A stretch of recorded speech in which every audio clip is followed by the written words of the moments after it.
আচ্ছা এইখিনি মই আৰু এটা প্ৰশ্ন সুধিব খুজিছোঁ হয় ধৰি লওক আপোনালোকৰ অলৰেডি ক'লে শাৰীৰিকভাৱে বাধাগ্ৰস্ত শিশুসকলৰ কাৰণে আপোনালোকৰ সুকীয়াকৈ ব্যৱস্থা আছে বা তেখেতসকলক বিশেষ ধৰণে গুৰুত্ব প্ৰদান কৰা হ'ব কিন্তু সামাজিকভাৱে যিসকল পিছপৰা যেনেকৈ অসমৰ পাৰ্বত্য জিলাসমূহ আছে বা আপোনাৰ সংখ্যালঘু অধ্যুষিত অঞ্চলসমূহ আছে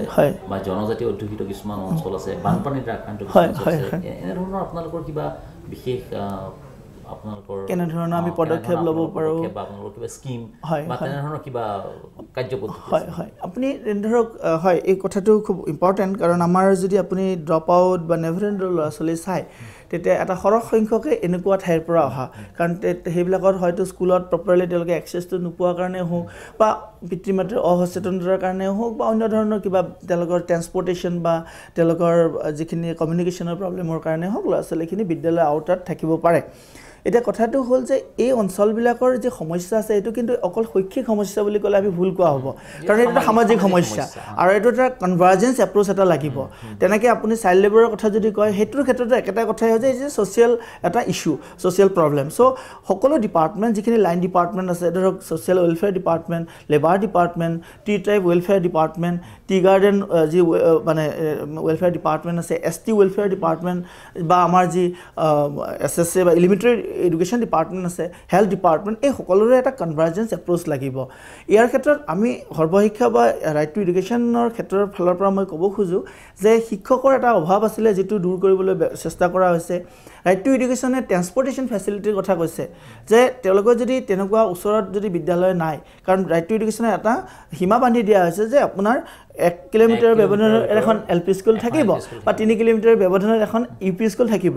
গতিকে যদি 1 কিলোমিটাৰ ব্যৱধানত এখন এল পি স্কুল বনাব পৰা নাযায় ধৰি ল'লোঁ আমি ডিমা হাছাওৰ কোনোবা এটা হেমলেট এটা এৰিয়াৰ কথা ক'লোঁ যে তাত 1 কিলোমিটাৰত আমি এখন বিদ্যালয় স্থাপন কৰিব পৰা নাই তেতিয়া সেই তাৰ ল'ৰা ছোৱালীখিনিক আপুনি ওচৰৰ স্কুললৈ আনিবৰ কাৰণে যি ট্ৰেন্সপৰ্টেশ্যনৰ ব্যৱস্থা মানে কৰিব লাগে এইখিনি শিক্ষাৰ অধিকাৰ আইনে কৈছে আৰু ৰাজ্য চৰকাৰে সেই ধৰণৰ ব্যৱস্থা কৰিছে লগতে এস্কৰ্টৰ কথাও আহি যাব পাৰে এতিয়া আপুনি এনেকুৱা এৰিয়াৰ কথা কৈছে যে আপোনাৰ কিবা ৰিভাৰাইন এৰিয়া য'ত বানপানী হয় তাত ধৰক আপোনাৰ বিদ্যালয় বহুত দূৰ দূৰণিত হয় তাত আপোনাৰ বা এনেকুৱা জংগল এৰিয়া আছে আমাৰ বৰ্ডাৰ এৰিয়া বহুতখিনি আছে চ' তাত বিদ্যালয়লৈ যাবলৈ কিছু এস্কৰ্টৰ কথা থাকিব পাৰে চ' এইখিনিও ৰাইট টু এডুকেশ্যন এক্টে দিয়াৰ ব্যৱস্থা কৰা মানে দিয়াৰ কাৰণে এটা মেণ্ডেট দিছে আৰু সেই ধৰণৰ ব্যৱস্থা আছে আৰু লগতে আন এটা কথা যে মই কনভাৰ্জেঞ্চৰ কথা কওঁতে মই ক'ম যে এই অঞ্চলবিলাকত কিন্তু আন এটা সমস্যা আমি দেখিছোঁ যে স্বাস্থ্যজনিত কাৰণটো আমাৰ বিদ্যালয়লৈ ল'ৰা ছোৱালী নোহোৱাকৈ থাকে গতিকে সেইকাৰণে হেল্থ ডিপাৰ্টমেণ্টৰ যি হলিষ্টিক এপ্ৰ'চ লাগিব যি ৰাষ্ট্ৰীয় বাল স্বাস্থ্য কাৰ্যক্ৰম এতিয়া তেওঁলোকে আৰম্ভ কৰিছে চ' আমিও আমাৰ ফালৰ পৰা তেওঁলোকৰ লগত আমি কনভাৰ্জেঞ্চ হৈ আমি আগবাঢ়িছোঁ চ' আমি আশা কৰিছোঁ সেই ধৰণৰ কাৰ্যসূচীৰ জৰিয়তেও আমি এনেকুৱা ধৰণৰ ল'ৰা ছোৱালীখিনিক তেওঁলোকৰ যিখিনি হেল্থ ৰিলেটেড প্ৰব্লেম আছে সেইখিনি এড্ৰেছ কৰি তেওঁলোকক বিদ্যালয়লৈ আনিবলৈ আমি সক্ষম হ'ম ইতিমধ্যে আমি আপোনাৰ পৰা কেইটামান গুৰুত্বপূৰ্ণ কথা জানিলোঁ কাৰণ এখন সমাজৰ এটা জাতিৰ ভৱিষ্যত সম্পূৰ্ণ নিৰ্ভৰ কৰে শিশুসকলৰ শৈক্ষিক মানসিক বিকাশৰ ওপৰত আৰু আমি লক্ষ্য কৰিছোঁ বা আপোনাৰ লগত হোৱা বাৰ্তালাপৰ পৰা আমি এইটো অনুভৱ কৰিব পাৰিছোঁ যে সামাজিক আৰু শৈক্ষিক জীৱনত সৰ্বশিক্ষা অসমে যথেষ্ট গুৰুত্বপূৰ্ণ ভূমিকা আগবঢ়াইছে এইখিনিতে মই মাজতে সময় ক'ব খুজিছোঁ যে মানে আমি এই ইনফৰ্মেশ্যনটো ৰাইজক নিশ্চয় দিয়াৰ যুগুত হ'ব যে ইমপ্লিমেণ্টেশ্যন কৰা হৈছে কিন্তু আমি এনেকুৱা নহয় যে মনিটৰিং কৰা নাই বা কি ধৰণৰ হৈ আছে এই ধৰণৰ কিছুমান কথা আহিছে অৱশ্যে চ' সেইকাৰণে আমি গ্ৰিভেন্স ৰিড্ৰেচেলৰ কাৰণে শিক্ষাৰ অধিকাৰ আইনৰ যোগেদি এটা মেকানিজিম এটা নটিফিকেশ্যনৰ কাৰণে অলৰেডি ব্যৱস্থা লোৱা হৈছে আৰু এটা টোল ফ্ৰী নম্বৰ আছে ৰাইট টু এডুকেশ্যন এক্টৰ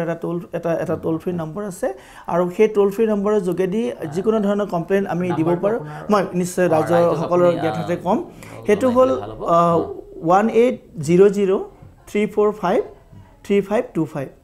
1800-345-3525 এই নম্বৰত আপুনি যিকোনো ধৰণৰ কমপ্লেইন গ্ৰিভেন্সেছ দিব পাৰে হয় বা যিকোনো ধৰণৰ ৰাইজে যদি শিক্ষাৰ লগত জড়িত বিশেষকৈ সৰ্বশিক্ষা অভিযানে ইমপ্লিমেণ্ট কৰা আঁচনিবিলাকৰ ক্ষেত্ৰত কিবা যদি জনাব লগা থাকে আপোনালোকে এই নম্বৰত জনাব পাৰে আৰু তেখেতসকলে নিশ্চয় ইয়াৰ বিপৰীতে বিহিত ব্যৱস্থা গ্ৰহণ কৰিব হয় আচ্ছা আপোনাক শেষত আমি আৰু এটা প্ৰশ্ন থাকি গ'ল শেহতীয়াভাৱে আপোনালোকে আজিৰ তাৰিখত আপোনালোকৰ সফলতাত কিমান সফল হৈছে বুলি ভাবে আপোনালোকৰ এই অভিযানটো কিমান সফল মানে সৰ্বভাৰতীয় পৰ্যায়ত দেই সৰ্বভাৰতীয় পৰ্যায়ত বেলেগ বেলেগ আঁচনিৰ লগত বেলেগ বেলেগ ৰাজ্যৰ আজিৰ পৰিস্থিতি বা পৰিৱেশৰ শিক্ষাৰ তুলনা কৰি আপোনালোকে কিমান সফল বুলি ভাবে বাৰু হয়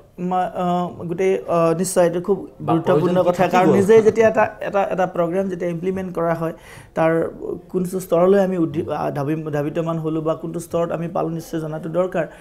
আৰু নিশ্চয় মই ক'ম যে এইটো ডাইনামিক এটা ফেক্টৰ এনেকুৱা নহয় যে ধৰক আমি এটা ৰোল ছেট কৰিছিলোঁ যে 10 বছৰৰ পিছত আমি এইখিনি পাম সেইটো হয় মই 10 বছৰত বহুতখিনি সলনি হয় আকৌ আমাৰ কিছু ৰোল আহি যায় গতিকে মই ক'ম যে সৰ্বশিক্ষা আঁচনিৰ যোগেদি যদি আপুনি 10 পইণ্ট এটা ৰেটিং স্কেল লয় তেতিয়া মই ক'ম যে আমি 7 পইণ্ট মান পাইছোঁ আৰু 3 পইণ্ট মান আমি এচিভ কৰিবলৈ আছোঁ বিশেষকৈ আমাৰ কোৱালিটি এডুকেশ্যন আমাৰ এতিয়া ফ'কাছ এৰিয়া বিশেষকৈ আমাৰ যিবিলাক গ্ৰাম্য অঞ্চলৰ বিদ্যালয় আছে সেই স্কুলবিলাকত আমাৰ মনিটৰিংটো আমি ষ্ট্ৰেংথেনিং কৰিব লাগে আমাৰ যি ক্লাষ্টাৰ ৰেচিঅ' চেণ্টাৰ কোঅৰ্ডিনেটৰ তেওঁলোকক আমি নিযুক্ত কৰিছোঁ অলপতে মাজতে মাতি হয় হয় অলপতে ক'লে যে টিচাৰ্ছ ৰেচনেলাইজ আপোনালোকে কৰিব বা কৰাৰ ব্যৱস্থা কৰিছে কিন্তু বহুত ক্ষেত্ৰত দেখা যায় স্কুলবোৰ ৰেচনেলাইজ কৰিব নোৱাৰে নেকি বহুত জেগাত আমি দেখোঁ এটা এৰিয়াতে 5খন স্কুল আন কিছুমান জেগাত আমি যিবিলাক দুৰ্গম অঞ্চল এইবিলাকৰ কথা কোৱা নাই সেইটো এটা স্বাভাৱিক এটা জিঅ'গ্ৰাফিকেল হেৰি সেইটো কথা আমি ক'বলৈ যোৱা নাই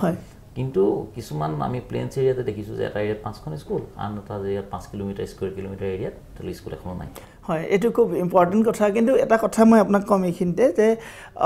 স্কুল ৰেচনেলাইজেশ্যন প্ৰক্ৰিয়াটো অকণমান জটিল তথাপিও আমাৰ অসম চৰকাৰে এটা ব্যৱস্থা লৈছে আমাৰ মাননীয় শিক্ষামন্ত্ৰী মহোদয়ে এইটো ৰাজহুৱাকৈ ঘোষণা কৰিছে আপোনালোকে নিশ্চয় এইটো মিডিয়াৰ জৰিয়তে হয়তো গম পাইছে যে যিখিনি আমাৰ এনৰলমেণ্ট একেবাৰে নাই 5তকৈ কম এনৰলমেণ্ট থকা স্কুল আছে যে এই এনৰলমেণ্ট নথকা স্কুলবিলাকত যিবিলাক আমাৰ প্ৰায় 100তকৈ অধিক এনেকুৱা স্কুল আছে চ' এই স্কুলবিলাকত আমি এটা ড্ৰাইভ লৈছোঁ যে এইবিলাকত আচলতে কিয় এনৰলমেণ্ট কমি গৈছে কি কাৰণ আছে তেওঁলোকৰ মিডিয়ামটোৰ কাৰণে হওক নে শিক্ষকৰ কাৰণে হওক নে অন্য কিবা প্ৰব্লেম আছে যে সেইখিনি জনাৰ পিছত হয় হয়তো স্কুলখন থাকিব কিন্তু মিডিয়ামটো সলনি হ'ব পাৰে শিক্ষক যদি তেওঁলোকৰ কাৰণে ছাত্ৰ ছাত্ৰী নাই শিক্ষকৰ ব্যৱস্থা কৰা হ'ব বা যি ব্যৱস্থাৰ প্ৰয়োজন হয় তাৰ কাৰণে কমিউনিটি মিটিঙৰ ব্যৱস্থা কৰা হৈছে এইখিনি প্ৰপ'জেল আমি আপোনাৰ পৰা জানিবলগীয়া বা আপোনালোক আলোচনা কৰিবলৈ বহুত বিষয় থাকি গ'ল অনিচ্ছা স্বত্বেও সময়ৰ অভাৱৰ বাবে আমি এইখিনিতে আমাৰ অনুষ্ঠান সামৰিছোঁ